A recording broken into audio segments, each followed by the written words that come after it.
आवाज सर्वसामान्यांचा। आजपर्यंत मानखटाव तालुक्याला कोणी विचारात घेत नव्हते, मात्र आता परिस्थिती बदलली आहे। मानखटावला विचारात घेतल्याशिवाय कोणतेही निर्णय होत नाहीत। अनेक महत्त्वाची सूत्रे आता याच भागातून हलत आहेत।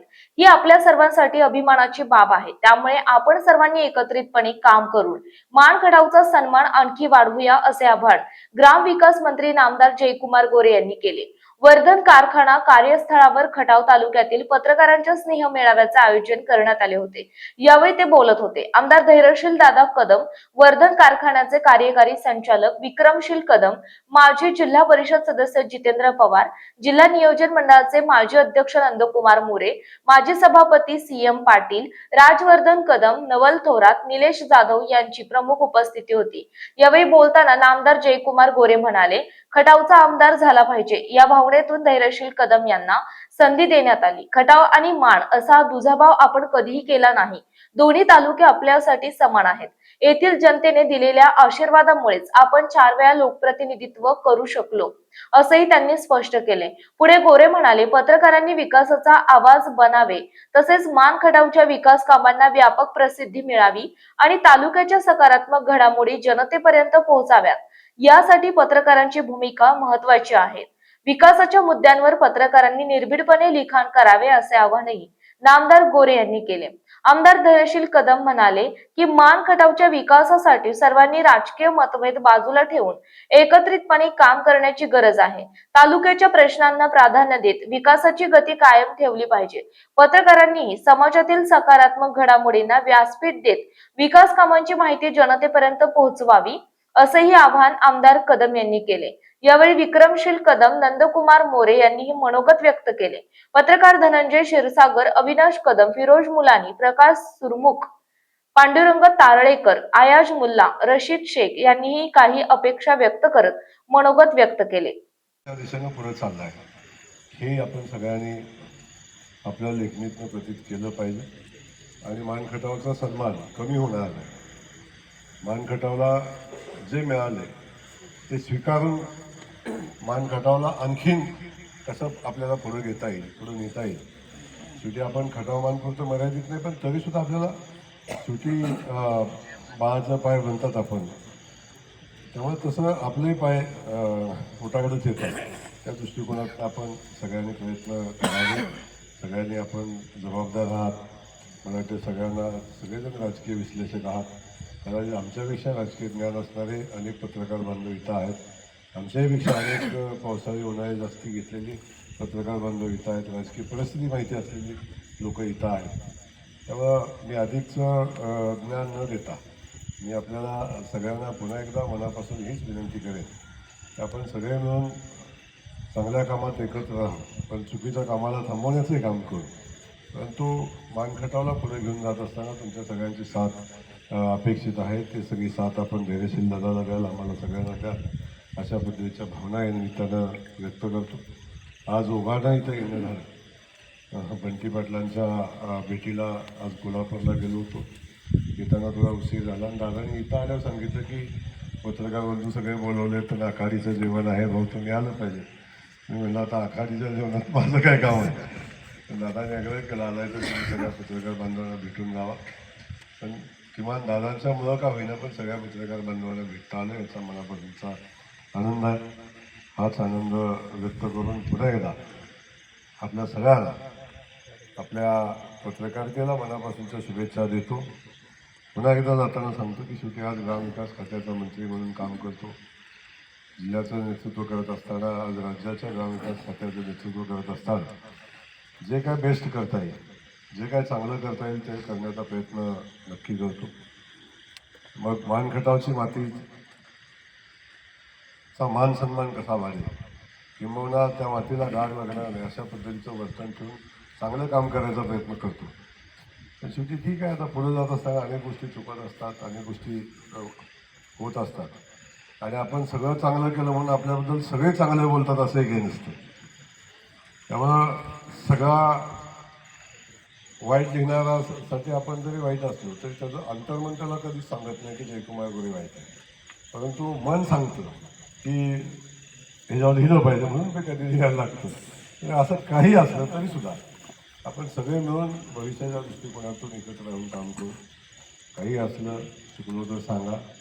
पत्रकार बंधू म्हणून आपल्या काय अपेक्षा असतील तरी आपण कधी व्यक्त केल्या तरी काय अडचण नाही, आपण त्याच्यासोबत राहू एवढंच या ठिकाणी सांगतो. दादा आपल्याला मनापासून धन्यवाद देतो की आपल्यामुळे या सगळ्या बांधवांशी आज भेटता आलं, याचा मनापासून आनंद व्यक्त करतो. थांबतो. जय हिंद, जय महाराष्ट्र. योगायोगानं भाऊसुद्धा आम्ही बरोबर होतो.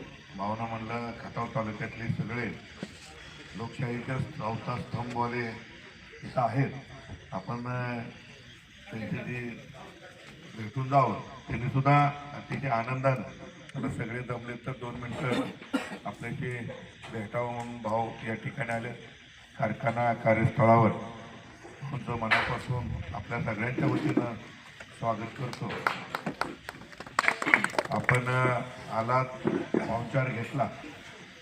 या ठिकाणी भारतीय जनता पार्टीच्या वतीनं आणि विशेषतः आपले मंत्री जयकुमार गोरे भाऊंच्या वतीनं महाराष्ट्रामध्ये एक वेगळ्या प्रकारे काम करण्याचं एक ग्रामविकास मंत्री म्हणून भाऊनी सुरुवात केलेली आहे.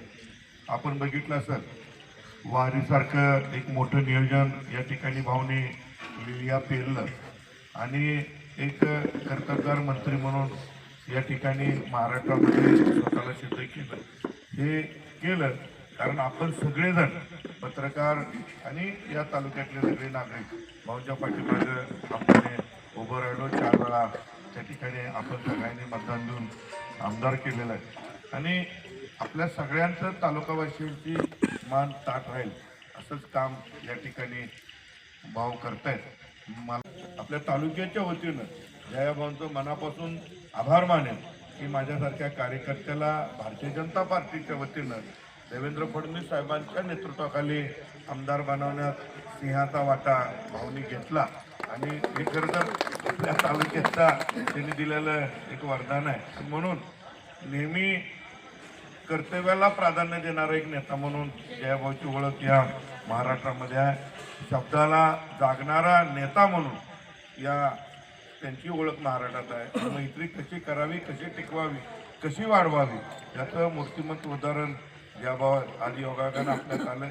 मी परत एकदा आपल्या सगळ्यांना विनंती करेन, आपल्याला या निमित्तानं सगळ्यांनाच मी शुभेच्छा देईन की आपल्या हातातून चांगली लेखणी खटाव तालुक्याचं कसं या ठिकाणी महत्त्व अधोरेखित होईल असं आपल्या सगळ्यांनी काम करावं. तुमच्या माध्यमातून ज्या काही सूचना असतील त्या सूचना आम्हाला सांगितल्या तर अजून समाजोपयोगी काम करायला आम्हाला चांगलं बळ मिळेल.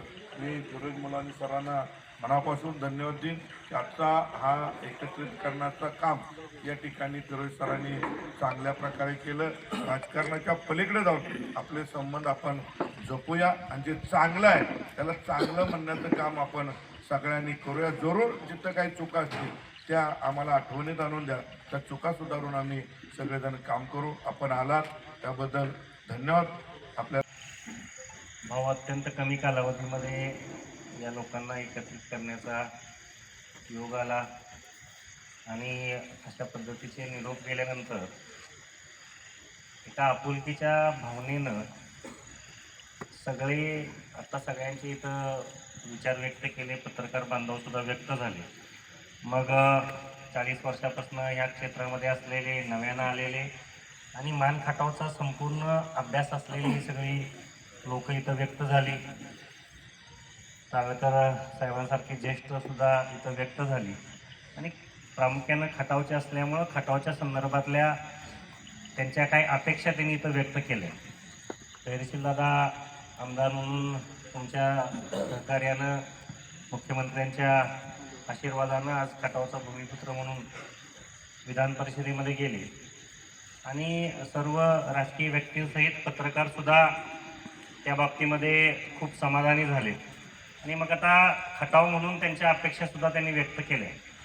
आपण ग्रामविकास मंत्री म्हणून तिथं काम करताय. आजच आम्ही चर्चा करत असताना आता आम्ही सुद्धा व्यक्त झालो. आपल्या खात्याच्या माध्यमातून जे घरकुलांचं वाटप आज राज्यासाठी झालं त्यामध्ये पत्रकार म्हणून या सगळ्यांनी भाऊ एवढंच सांगितलं की भाऊंच्या माध्यमातून सातारा जिल्ह्याला जास्तीचं आम्हाला दान मिळालं आहे. पण तसं आम्ही आता, तुम्ही राज्याचे ग्रामविकास मंत्री असल्यामुळं आम्ही इथं आता ते मांडू शकत नाही, पण आमच्या परीनं आम्ही ते खाजगीमध्ये त्या पद्धतीनं व्यक्त होऊ. आपलं काम तर सांगण्यायोग्य आहेच. जे राज्यामध्ये काम तुम्ही उभं केलं आहे आणि आज काम करत असताना मानखटावमधनं, जिल्ह्यामधनं भाऊ तुम्ही राज्याच्या नेतृत्वाच्या दिशेने चाललाय. धैर्यशील दादांना आमदार करत असताना, आम्ही तुमच्याकडे मागणी करत असताना आम्ही पण तुम्हाला एक शब्द दिला होता की आता तुम्ही दादांना आमदार करा आणि जिल्ह्याकडे बघू नका. म्हणजे आम्ही एक भाऊ म्हणून पण तुमच्याकडे एक मागणी केली होती, पण त्या तुमच्या सगळ्या अपेक्षामध्ये कुठेही आम्ही कधीच कमी पडणार नाही. आणि पत्रकार बांधवसुद्धा भाऊ इथं आज वर्धर कारखाना उभारण्याच्या वेळी ज्यावेळी चिमणीचं फाउंडेशन आपल्याला इथं टाकायचं होतं, त्यावेळी कराड उत्तर आणि खटाव तालुक्यातील सगळं पत्रकारांच्या उपस्थितीमध्येच आपण तो कार्यक्रम घेतला होता. आणि आज पुन्हा एकदा ते इथं उपस्थित राहिले. आणि योगायोग म्हणजे तुमच्या सगळ्यांचं इथं आम्ही ओवापो करत होतो आणि तुम्ही इथं गाडीमध्ये आहात. धैर्यशीलदादांना मी म्हणत होतो, पण आता तुम्ही येणार आहे याची खात्री आम्हाला 2 मिनिटापूर्वी तिथं आम्हाला माहिती झाली. आपण सुद्धा, आपले सगळे पत्रकार बांधव इथं आहेत आणि त्यांना भेटलंच पाहिजे या जबाबदारीने इथं आला. आपलं मनापासून इथं स्वागत करतो. इथं आल्याबद्दल तुमचे आभार व्यक्त करतो. सगळे हे स्टेजवरची मंडळी इथं उपस्थित राहिले आणि पत्रकार बांधव विशेष करून आमच्या विनंतीला मान देऊन इथं उपस्थित राहिला, मनापासून तुमचे आभार व्यक्त करतो आणि हा छोटासा कार्यक्रम संपला असं जाहीर करतो. आपल्या परिसरातील महत्त्वाच्या बातम्या पाहण्यासाठी मायभूमी न्यूज चॅनलला यूट्यूबवर सबस्क्राईब करा आणि बेल आयकॉन प्रेस करा.